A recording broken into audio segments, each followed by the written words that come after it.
Good morning guys from here in Lebanon, and in today's video it's going to be a little bit different than the other ones because I want to share with you what it's like for a digital nomad, basically someone who utilizes internet, a laptop, to basically be able to work anywhere in the world. They just need strong internet and a place to go ahead and plug their laptop in for electricity. So I'm gonna, in today's video, give you guys basically a tour of where I'm staying, what it costs. I'm gonna show you how I get to work sometimes, either Uber or walking, and then I'm gonna show you the office that I actually have rented out for 1 month while I'm here. And then I'll show you some other areas maybe in Beirut after, let's say maybe like a gym or places to eat, something like that, that may be interesting for you so you can understand how it works currently right now in 2021 during Lebanon's worst currency, economic crisis, many different crises that they're having right now, and how it operates, because there is a way for you if you really want to look for it. And it took me some time after arriving to Lebanon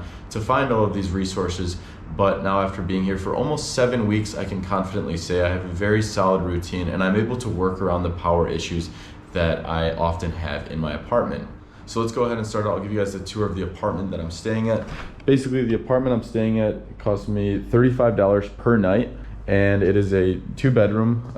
There's the kitchen over here, comes with a water tank, a fridge, and then the living room on this side. As you can see, we got an AC unit. But one thing I should explain for you, since we're in Lebanon during the economic crisis, the situation is there's not power 24/7. Since there's a shortage of fuel, unfortunately, there is not abilities to operate generators 24/7. There are some units you can find in Maram Khail, that's where I'm staying in Beirut, where you kind of get 24/7 power. Like my buddy Luke, I think, is paying just a little bit more and he has 24/7 power. And basically how that works is there's a company that provides them extra fuel, so they always have power. But here I have power from like 8 a.m. until maybe 11 a.m. And then I don't have power up until about like 5 p.m. And then I have power from 5 p.m. until maybe like 2 or 3 in the morning. Sometimes it goes a little bit later, but it's not really guaranteed. You just kind of work around it. Now that it's September timeframe here, I'm a bit more adjusted to it, but like midsummer, it was very, very warm to be in your apartment when there wasn't AC. To continue with the tour, we have a nice balcony out here to hang out on, which is good. Of course, a rack to dry the clothes. You got Fuad's room down there. Here's my room. And yeah, it's super comfortable, an AC unit in each room. Like it's a really nice place. I'm grateful to be here. Over here we have, you know, like an extra sink plus the bathroom, which is nice. There's actually a laundry machine in here too, so I can go ahead and get my clothes hung up as well. So that's a nice little luxury to have here. But yeah, that's pretty much the apartment. So like I said, it's about $35 per night. The price has gone down. I think on Airbnb, when I looked at it, it had like a slash across it, and it was originally like $51 per night. So for a 2-bedroom place, you know, it's actually quite a good deal, at least coming in as a foreigner. And the nice part is I can book it through Airbnb, which means I don't need to use any of my dollars. So the reason why it's such a big thing here is, I don't know if you guys have seen my other videos, but at the moment, you can't just go to the ATM as an American with a US debit card and pull money out with what the perceived value of the Lebanese lira actually is. So to kind of put that in perspective for you, basically a Lebanese lira was previously worth, about 2 years ago, 100,000, was worth about $70. Now it's worth about 5 USD roughly, maybe even a little bit less depending on the exchange rate since it changes so often. So the government still looks at 1,500 Lebanese lira as $1 whereas the black market rate looks at it about 18,000 Lebanese lira equals $1. So yeah, it's a massive, massive fluctuation in the difference. But that means you need to come into Lebanon with fresh dollars, with euros, and you need to exchange them on these local street exchanges in order to get what the actual value is. And yes, that means you can't pay with credit or debit cards at the places. So you really have to work with the money you have. And that's why I'm explaining all this to you guys, because being able to book on Airbnb allows me to hold on to my euros and dollars a little bit longer, so that way I have it when I need it. So now guys, I'm gonna go ahead and book an Uber. Yes, they do have Uber available here. I will say, depending on where the situation is with the fuel crisis, it can change quite a bit in terms of availability. When I was here about 3-4 weeks ago, right before I left to Europe for a week, I needed to call an Uber and there were no cars available when I went on the app. And that was because there was a really big shortage of fuel where you just couldn't get any in Lebanon. Now there's still definitely a fuel shortage, but you can at least call an Uber. So I rarely take an Uber to the BDD, Beirut Digital District, where I'm going to be taking you guys next. And that's just because I enjoy like the 25-minute walk, getting some exercise in. And of course, with eating tawuks and shawarmas all the time, I need that exercise. But as you can probably see here, guys, I just put in the destination here, BDD. So from Maram Hayal over to more like downtown Lebanon. And I'm able to call an Uber X for 28,000 Lebanese lira. So if the exchange rate's like 18,000, I'm able to call it for like maybe $1.70. I don't know if my math's correct there, but you get it there. So you can actually call the Uber with Uber Cash. This is important because if I were to use my credit card, once again, it would use the government rate. And then 28,000 Lebanese lira, I would be paying that 1,500 Lebanese lira per dollar. So you can see how much more expensive that Uber is if I didn't select Uber Cash. But I'll go ahead and have Uber Cash selected here, boom, and then I will confirm that Uber X, pick me up right here. And yeah, it says it'll take around 7 minutes to arrive. I'd say that's pretty average here, like roughly between 5 and 12 minutes is usually what I can get an Uber from anywhere in Beirut, as long as there's not like a significant gas shortage. So just keep that in mind if you're like, you know, on a tight time frame. But on the way back, I'll take you guys walking because I enjoy the walk back. You know, you can see lots of parts of Beirut. I mean, it's a 25-minute walk. So you go all the way from downtown through Gemmayzeh, you go through Maram Hayal, you go through just a couple different areas that are interesting to walk through and insightful, especially if you guys haven't seen my other videos where I explored Beirut. It might be interesting for you to see what it's like in its current state 1 year later after the devastating explosion. But all right, guys, let's go ahead and head on down there to the Uber. They'll be here in just a few minutes. All right, guys, so here's one of these situations. I had the first guy cancel because he was too far away. Then I called a second one and he canceled. Now I have another guy that's 10 minutes away. My walks, well, for an average walker, I think Google Maps says it's 25 minutes away.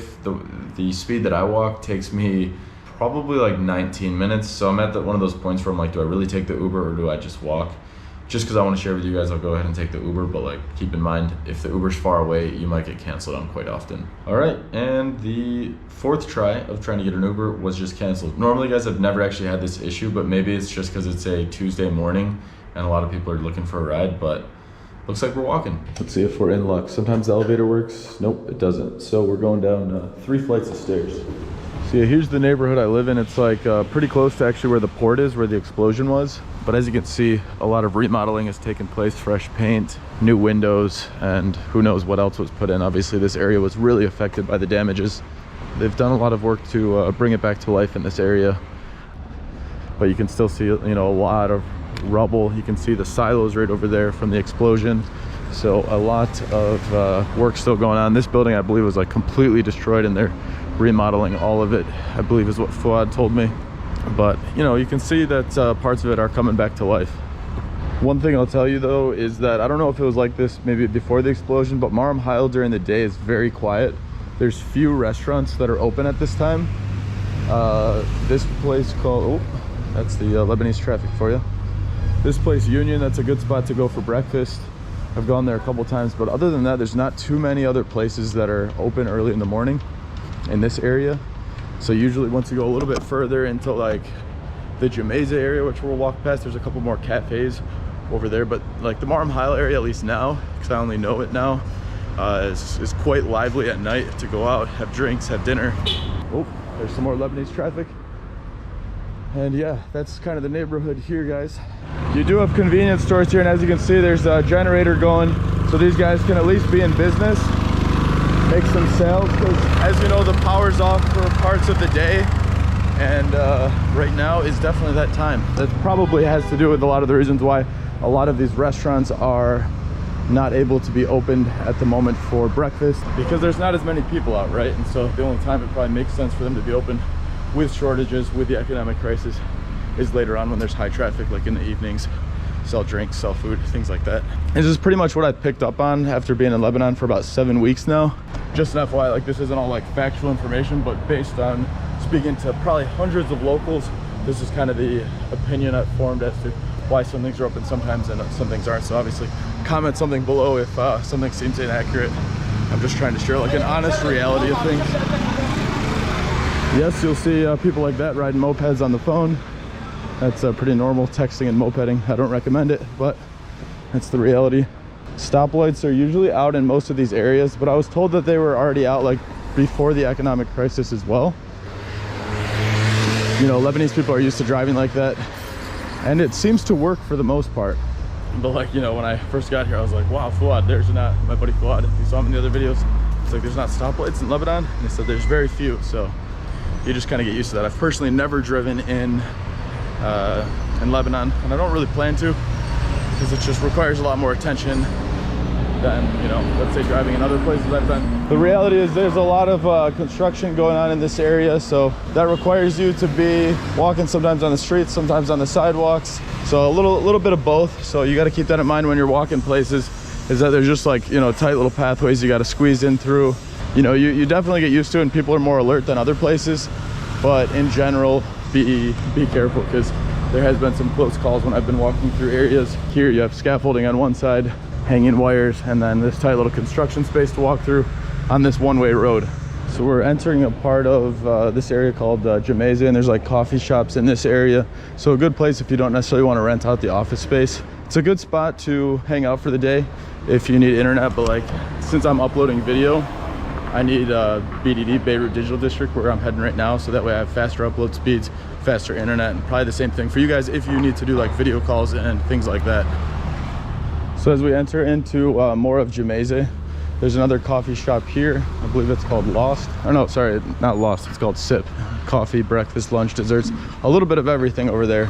And as we go up here a little further, there's another coffee shop on the main road. So like, if you're looking for coffee shops, like basically Gemmayzeh in Beirut is where I found like the most amount of them. So here's the other coffee shop I was talking about. It's called Urbanista. It's got a nice ambiance to it. I've gone a couple times, and it has good coffee. I haven't actually tried out the internet speeds there, so you know, I do see a lot of people working from their laptop in there, so I'm assuming it's got to be at least half decent. But what I also do for you guys is I have a SIM card. I have a Lebanese SIM card, and the Lebanese SIM card basically gives me like I think I pay like 120,000 Lebanese lira, and that gives me maybe 60 gigabytes of data. And so basically I hotspot most of the time because the internet's actually decently fast.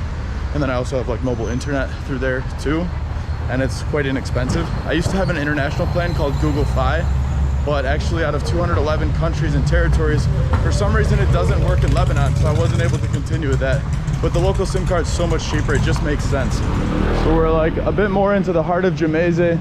The nice part on the way here, I've stopped here and I've had some minutas. They're very good. I've had like the thyme and cheese one, and it's delicious. So you got a few cafes in this area where you can stop for a bite to eat on your way to BDD if you're walking in the same direction. So we're coming across one of the busy streets. Like I told you, there's no stoplights here, so you have to basically do the Middle Eastern crosswalk, which means you just start walking and you find a way through. And basically cars will move around you, but obviously do it safely, because you never know when someone's not looking. Like, yeah, as you can see, it just kind of works. Like, there's cars kind of driving in, just sneaking through different passageways. In the US, obviously that would never work. People need that organization of stoplights here, but over here people are used to it. So I'm gonna try and find a way through here. They're gonna let me through, thank goodness. Survived another Middle Eastern crosswalk, and success. It's always a small win in my day when I'm able to cross that safely, because it, you know, now I'm a bit more used to it, but before, you know, it's pretty intimidating walking in front of cars. So, you know, obviously, like, be super careful with that. That's why a lot of people drive.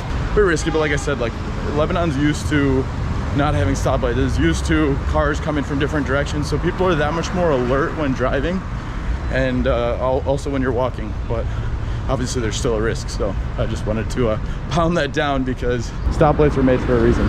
So the nice part is, like, on the walk, you get to see this super beautiful mosque over here. Unbelievable architecture. I'm assuming they must have had to do some remodeling after the explosion, because it, you know, it's in near perfect condition now. And like some of the buildings surrounding it, we're not up there yet, but you'll see it once I get a little closer, are still pretty damaged from the explosion. So this area, kind of like in between Gemmayzeh and downtown, I believe I'm saying that accurately, is a bit more, you know, damaged still from the explosion. I don't know if you guys can see across the street over there, but like, you know, so much glass shattered, metal all over all of these, a lot of spray paint. So, you know, this area feels a little bit more dodgy, but knock on wood, I haven't had any bad experiences here. And all right, we got to find that right opening to get across. And it looks like right after this car is going to be the safest bet. You guys can get a closer look. Yeah, this is where like all the glass is still broken here. My guess is that's why they have a security guard here. Every time I walk past, I always see a security guard chilling over here. I just think this area is still quite lifeless.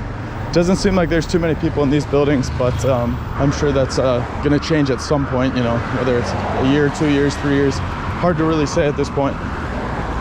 It's a little dodgy over here, as you see. And you gotta watch where you step because there's just like, you know, big holes in the roads and glass. I'm just showing you guys the realities. Like I walk through here every day and it's a fine walk. I feel like this is just what you can expect, especially if you've never been to Lebanon and you're watching this for the first time. You know, this is what it's like in Beirut as a digital nomad. So I'm gonna check out here. I only got like another 5-minute walk and then we're up there. And then I'll show you guys BDD where I'm working. It's a really nice place, so stay tuned. As we get a bit closer, you can see all the morning traffic on this side and on this side. We're right in the middle, walking up to BDD. That's BDD, one of their 7 buildings right there. So this right here is usually probably the most dangerous street I cross. This umbrella right here, if you notice, actually one of the times when I was running across, I was trying to dodge traffic and I ran into it. So this place, like there's a lot of streets where cars are turning off. So basically the situation there is you kind of always got to be watching because you never know when a moped's gonna fly out of nowhere.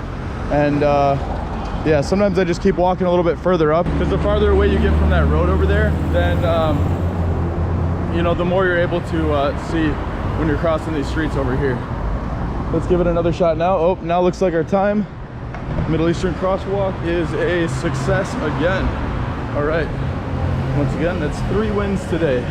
We got some shops right here, right near BDD. You can get some snacks on your way in here. But we're gonna stop over here. There's a Cafe Yunus. It's like a chain of cafes here in Lebanon. This one I think is only for people that are a part of Beirut Digital District.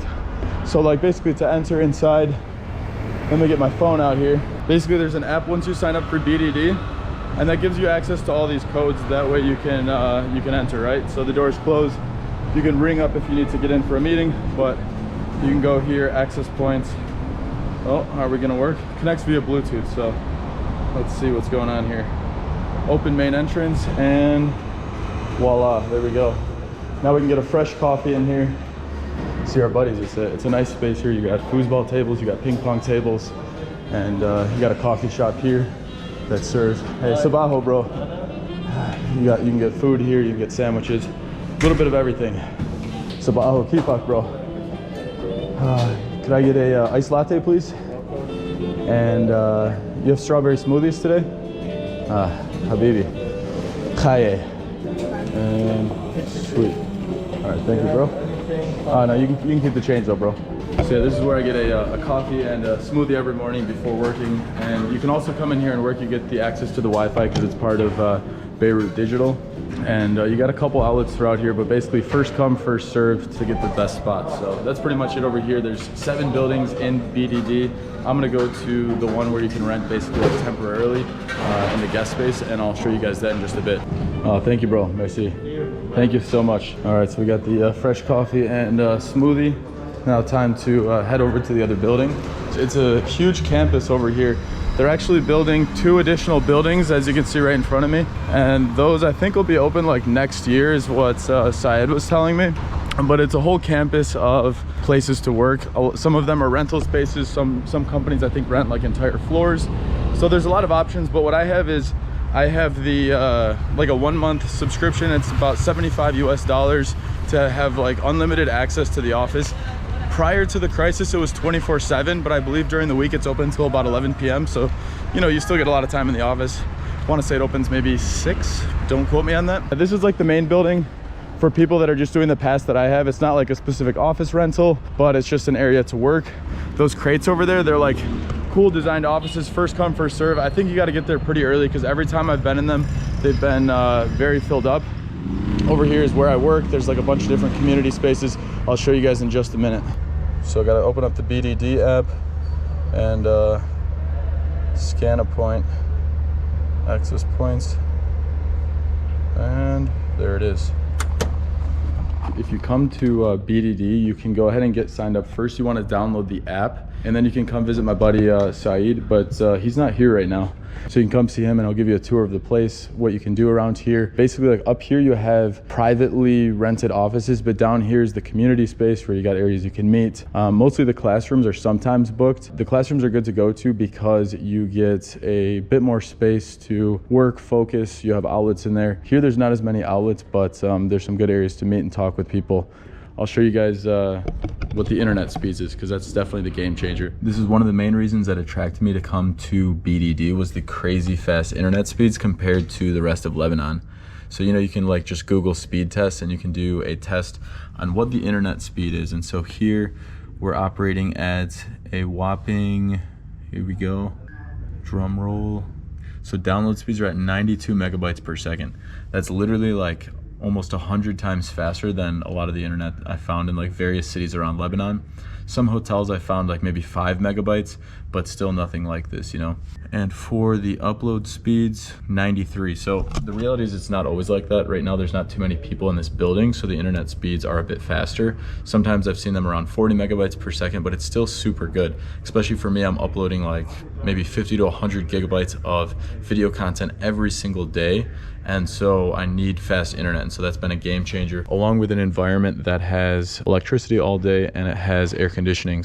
It's literally the perfect spot for a digital nomad, someone that needs to rent out a space for whether it's a couple days, a month, or a year, however long it might be. They have various pass options, so it is a game changer, and it has made these last 7 weeks that I've been in Beirut much easier to keep up with my work while also filming this country. So I was able to locate Saeed. He is the man you want to find if you're coming to BDD.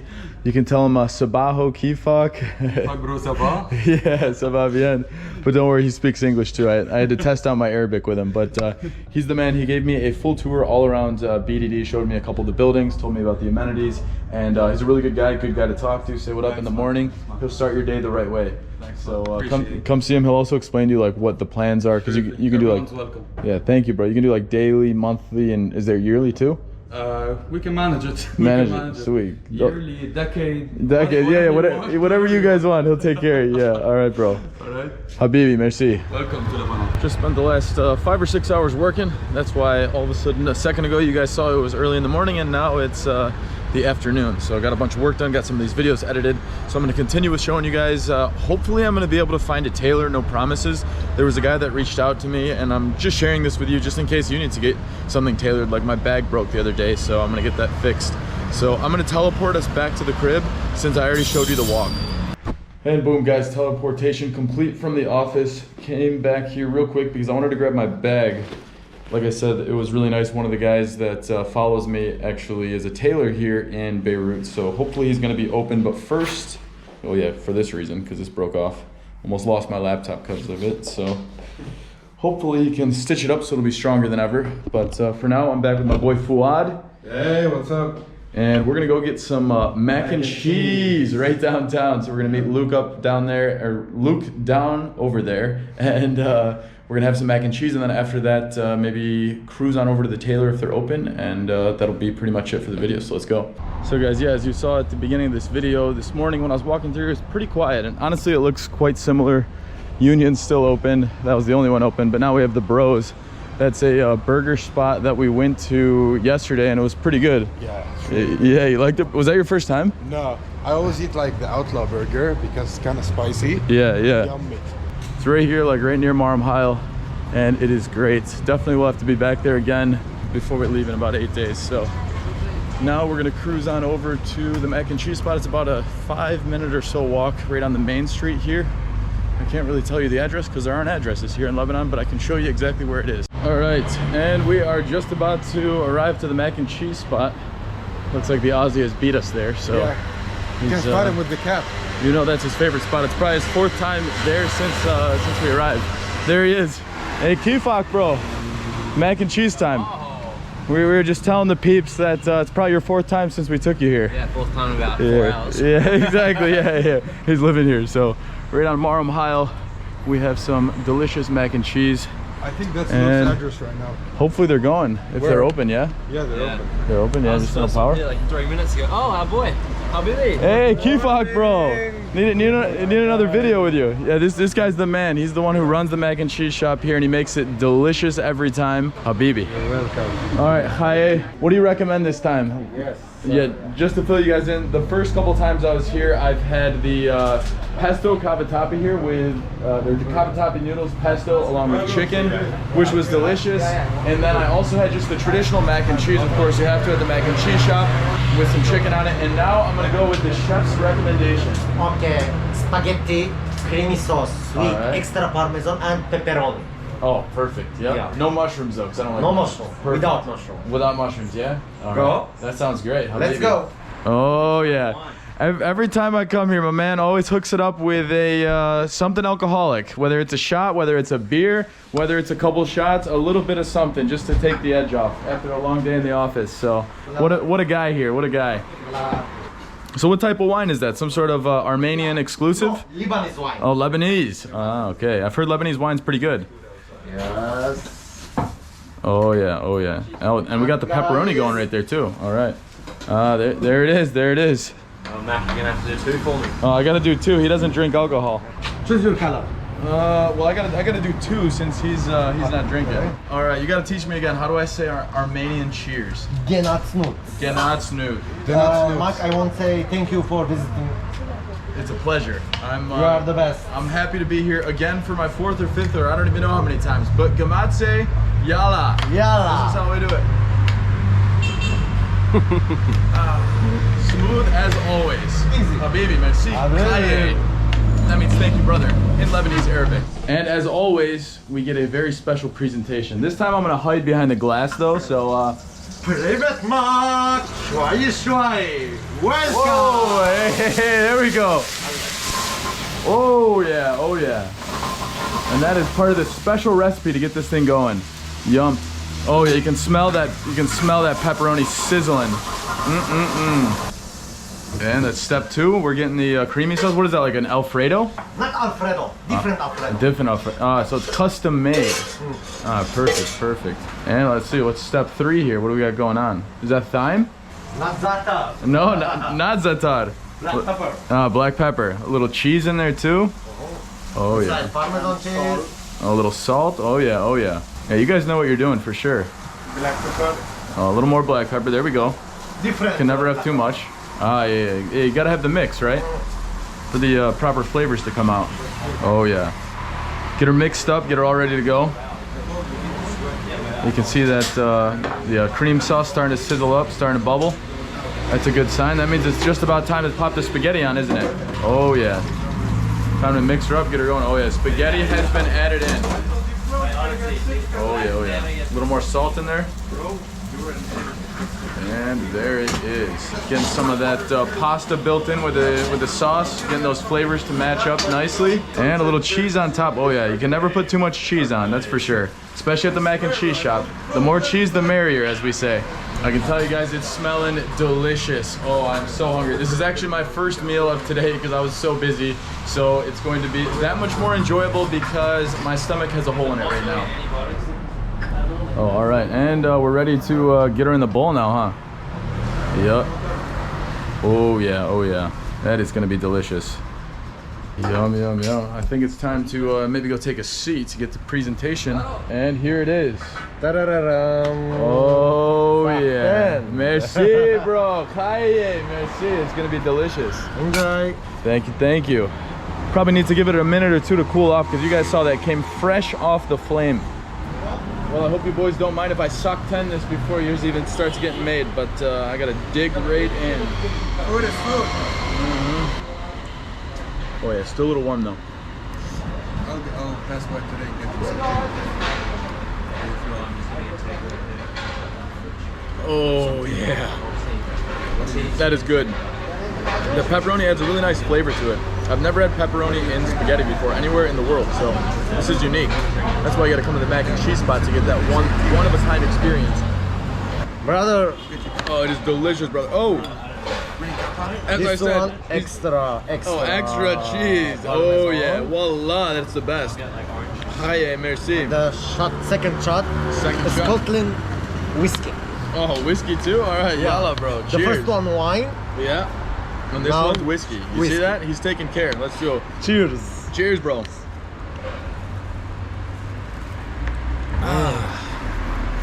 Nothing like starting off the evening with a nice shot of whiskey. It's good. Oh, it's delicious. It's fantastic. I really like the flavors built in with the pepperoni juices. Just gives it a very unique flavor, a one of a kind that you can only get here at the mac and cheese shop. Habib Habibi.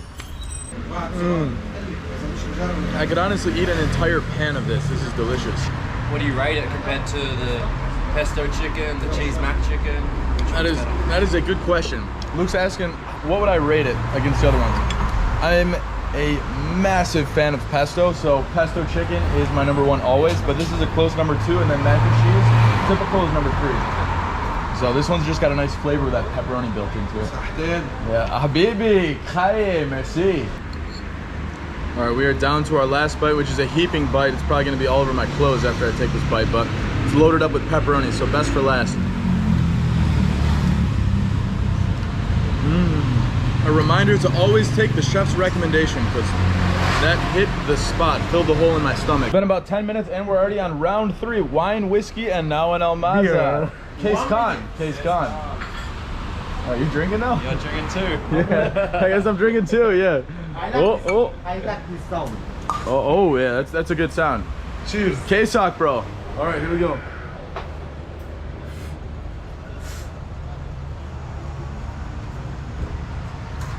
Wow, that was actually that Oh. was pretty impressive, to be honest. We didn't go too far, but it looked cool.